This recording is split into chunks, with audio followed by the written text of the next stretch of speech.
Hello, Earthlings! Welcome inside to League on Lock. My name is Eric, and the wait is over. The rumors are done, kaputs. It's all real, not fake news. Real fake news regarding G2 and Fnatic and everything that's gone on between them.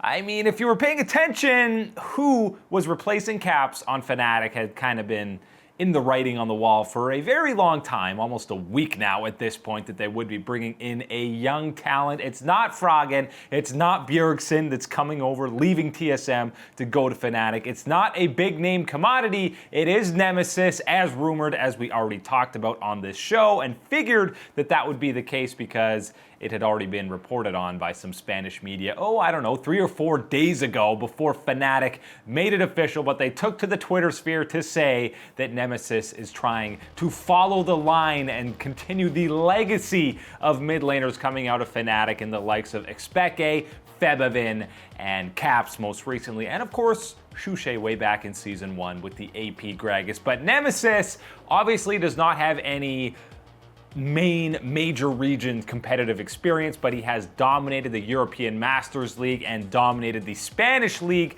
on Mad Lions, who proved that they were one of, if not the best team, not playing in the EULCS or LEC. His team completely dominated. He worked with the likes of Aranea and Werlib, a couple of former LCS players. But I mean, this guy, there's no doubting his talent, and he can play at an LCS level. The main thing to look at here is you got to temper your expectations. Caps was looked at as the best player in the Western scene and is fresh off a summer split MVP where people were incredibly hyped up about his entire year. He performed internationally at MSI, maybe not quite to that standard at Worlds, but was still going against some of the premier mid laners on the entire planet. So no, in the first split that Nemesis joins the squad, don't be expecting him to immediately reach Caps' level, because Caps, it took him a year and a half, almost 2 years to get to that MVP level that we saw out of him in the summer split. So Nemesis, he's going to have time to develop, especially on this veteran-studded roster in the likes of Broxa and Reckless, and even Bwipo, who can kind of relate to him in having that huge pressure to play on Fnatic as a rookie. So he's got a lot of players that can help guide him, and then of course the coaching staff with the likes of Young Buck can help guide him as well.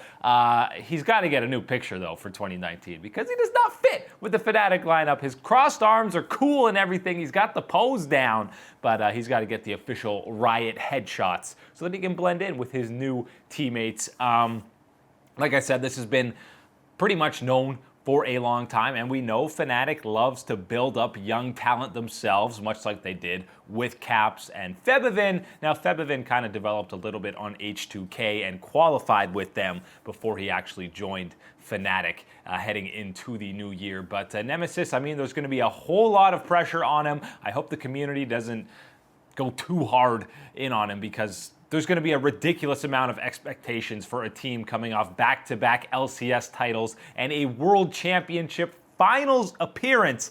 Yeah, the expectations are pretty absurd for a team that has won seven of the 12 LCS titles out in Europe, and basically heading into the new year, that's going to be the expectations for them yet again, even with a brand new mid laner in for them. So are Fnatic the big favorites again heading into 2019?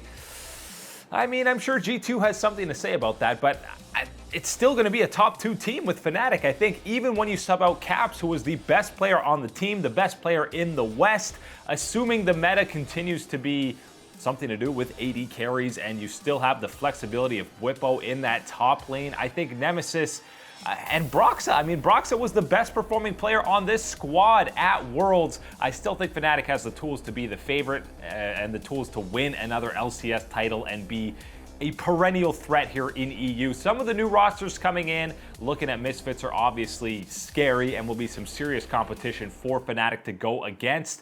So whether or not they're the exact favorites heading in to the new LCS split, they're still at the very worst, I think, a top 2 team heading into 2019 in the newly added LEC. And I think Nemesis is going to be exciting to watch in that mid lane. There's one less elite player he's going to have to go up against in Perks in that mid lane, so that's a bonus for him. But there's going to be a lot of pressure, and we'll see how he thrives under the spotlight and the microscope that it will be playing under that Fnatic banner, because it's pretty similar to playing for TSM in North America when you play against the winningest organization in that region's history.